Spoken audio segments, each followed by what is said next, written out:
Foi lá no Cara, eu segundo andar. anotei porque eu falei assim, ó, eu quero saber quanto que o Bitcoin subiu desde aquele podcast. Então, quanto? Tem duas datas, o dia que a gente gravou e o dia que foi ao ar. Não, Qual que você quer? pode ir falando que você anotou os dois aí, pô. Bora. A gente gravou, eu preciso pegar agora, mas subiu entre 35% e 55%. Quanto? 35% e 55%, 35, é isso aí. 50, A gente gravou com o Bitcoin a $66 mil. 66 mil Foi ao ar a dólares. 75, E subiu vocês muito estavam rápido. mega otimistas com o preço do Bitcoin. Sim. E se concretizou. Você comprou mais, Ricardo? Pô, claro. Eu fui comprar Tesouro IPCA 2045. Que Petrocard. Não fica triste porque eu também tenho um pedaço lá. Eu diversifico, né? Eu também tenho um pedaço lá. Marcação mercado tá triste. Mas eu também tenho. Eu fiz minha alocação. Lógico. Os caras falavam que o Bitcoin caía 30%, 40%. Eu fui ver essas coisas aí que estão caindo. Velho. Não tô entendendo. Aí, cara, então subiu bem. Subiu. Mas aí eu queria entender um pouco, porque vocês estavam muito otimistas quando a gente conversou lá. E aí já subiu. E não tinha chegado aos 100 mil ainda. Esse é Não um tinha ponto chegado aos importante. 100 mil, bateu 100 mil, ultrapassou 100 mil, e aí tá ali entre 100, 90 e tal. Então qual que é a perspectiva de vocês agora? Não falando de mercado, não falando de Elon Musk, não falando de ninguém, vocês que trouxeram uma visão que, cara, se concretizou, porque eu lembro, sim, bem de vocês falando, pô, nos próximos meses a gente acredita que pode ser muito bom, ambos. Estavam bem otimistas com os próximos meses, no curto prazo. Mas e agora? O que vocês acham? Como é que é? A bola tá mais dividida? Colocaram um goleiro ali no gol? Antes era pênalti sem goleiro? Ou ainda vocês estão bem otimistas, né? Porque qual que é o meu ponto? Meu ponto é, a pessoa, cara, que tá de fora, ela vê esse negócio subir e é meio que o dólar, né, cara? Ela tá tentando comprar, ela não consegue preparar o psicológico dela para comprar no high, e aí, na máxima, e acaba nunca entrando. Né? Então, qual que é a perspectiva de vocês aí? É difícil comprar Bitcoin a 100 mil dólares. Acho que esse é o que você falou, né? Do efeito psicológico, né? Mas eu ainda acredito que se eu olhar para 12 meses para frente, ele vai valer mais do que hoje. E vai variar mais do que a Selic, por exemplo. Então, se eu tivesse que decidir entre manter reais ou comprar Bitcoin, eu compraria Bitcoin nesse momento ainda. Mas como ele falou, né? Ainda não é o melhor momento possível, porque já passou. Mas é um momento bom o suficiente, eu acredito. O melhor momento era ontem, o segundo melhor é hoje. Se você tem a maioria do seu patrimônio em reais, acorda que a vida não é um campo de morangos. Dos últimos 10 anos, o Bitcoin só perdeu pro real em 2 anos, se não me engano. E por mais que o Bitcoin oscile no curto prazo, você não sabe quanto ele vai estar valendo amanhã, depois de amanhã, ou daqui uma semana. Você sabe que daqui a 4 anos ou 5 anos, ele muito provavelmente vai estar valendo mais do que hoje. Se você já deu uma estudada nos fundamentos. Então o Bitcoin ele troca essa estabilidade de curtíssimo prazo pela previsibilidade de longo prazo. Com o real é o contrário. Tu sabe que amanhã ele vai estar valendo o que ele está valendo hoje, mais ou menos. Depois de amanhã vai estar muito parecido. Só que daqui a 5 anos tu sabe que ele vai estar valendo menos do que hoje. Com um altíssimo grau de probabilidade. Então, real, dólar, moedas de governo são estáveis no curto prazo. Te dá essa ilusão de que tu sabe por onde tu está navegando, mas no longo prazo vai para baixo. E com o Bitcoin é o contrário. No curto prazo, ele oscila porque as pessoas ainda estão descobrindo o que é, como precifica. Todas essas informações que tornam o mercado eficiente, elas não se dissipam uniformemente. Tem gente que tem mais delas, tem gente que tem menos. Só que no longo prazo a gente está vendo o que está acontecendo. O negócio é programado para se apreciar com o passar do tempo. O que é o contrário dos dinheiros governamentais, onde se tem uma meta explícita de inflação e políticos dizendo por A mais B, palavra mais palavra, que o dinheiro vai valer menos, porque é a meta dos caras. Então, se tu ainda não tem Bitcoin ou tem pouco, ou tá pensando, nossa, será que tá caro ou não tá? Cara, se tu tá na categoria dos que tem pouco, começa a comprar mensalmente, acorda pra vida, que o real só vai numa direção ao longo dos anos, e o Bitcoin vai na outra. Então, começa a transferir o teu patrimônio que tu tem nesse dinheiro fraco para um dinheiro mais forte, mais sólido, uma perspectiva melhor de longo prazo. Mas não faz isso de uma vez só, porque agora o Bitcoin tá aquecido pra caramba. E essa altíssima volatilidade que o negócio tem pode significar que num mês ele cai 50%. E se tu comprou tudo que tu tinha para comprar no mês seguinte o negócio cai pela metade, tu vai ficar muito frustrado, muito triste, e isso vai prejudicar até a tua trajetória de acúmulo de conhecimento. Então, vai aos poucos, mês a mês, entende que de um lado você tem uma moeda forte, do outro lado você tem uma moeda fraca.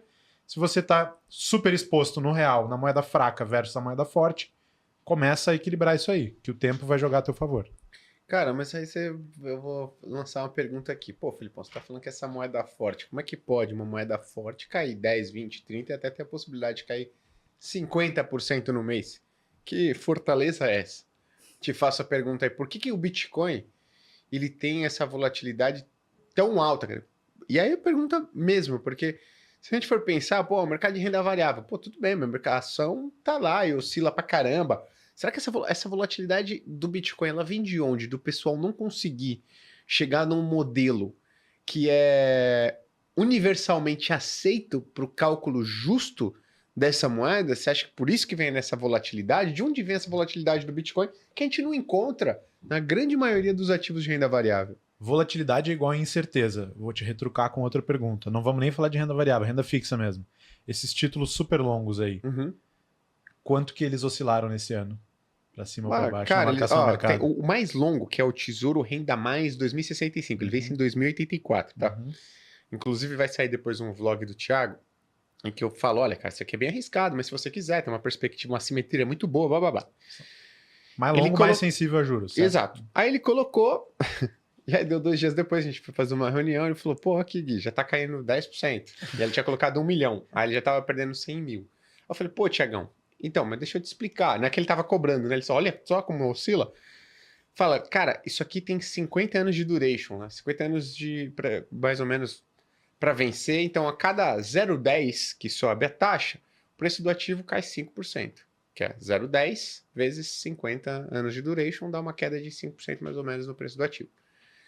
E o outro é verdadeiro. Então, o que acontece com o título público que oscila bastante? Você tem uma continha que você faz. Qual que é o valor dele hoje? Como é que eu precifico ele? Ah, eu pego todos os juros que tem no futuro, trago o valor presente, desconto do VNA, que é o valor nominal do ativo, e eu chego numa conta. Então ele oscila porque ele tem um vencimento muito longo. E aí qualquer oscilação da taxa impacta o valor dele hoje.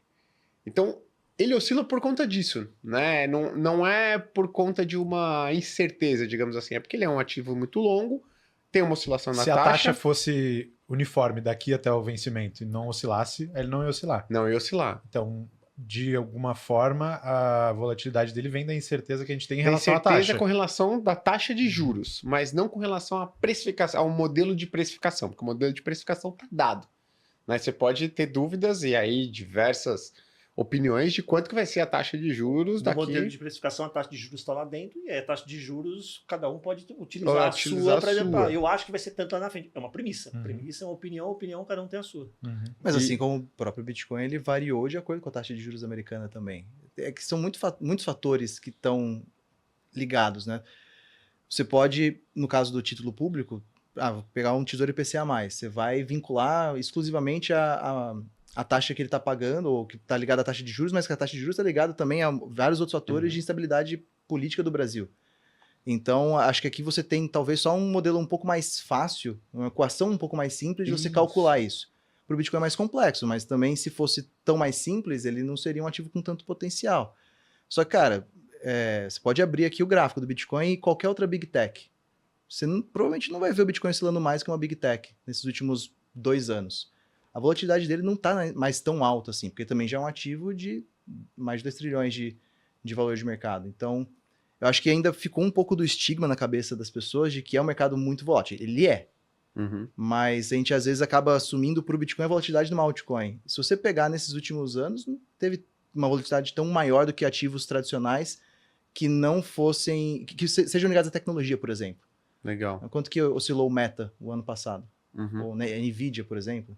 É legal, esse é um ponto, porque na minha cabeça, você falou agora, o que eu tenho de volatilidade na cabeça do Bitcoin a última vez que eu vi isso, faz tempo, o número em si. Isso é importante, esse número precisa, talvez, inclusive, vou até pedir ser aqui pro mais TED. divulgado. É só você mais pegar... comentado entre... Porque as pessoas... O discurso que a gente ouve, e às vezes é muito vazio, né? Que é muito volátil. O que é muito volátil? Cara, eu não me lembro a última vez que o Bitcoin caiu 10% em um candle. Não a variação de 24 horas, num dia, assim. Para você poder comparar com uma ação.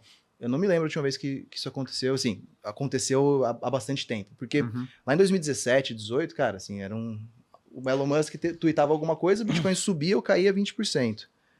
Agora, as oscilações, um dia bom pro Bitcoin o Bitcoin tá subindo 3%. A gente comemora já, assim. Antes era, assim, volatilidade muito padrão. A gente tem outros ativos menores que eles são mais voláteis. O mercado como um todo ainda é, mas o Bitcoin em si, ele tem ficado cada vez menos. Entendi.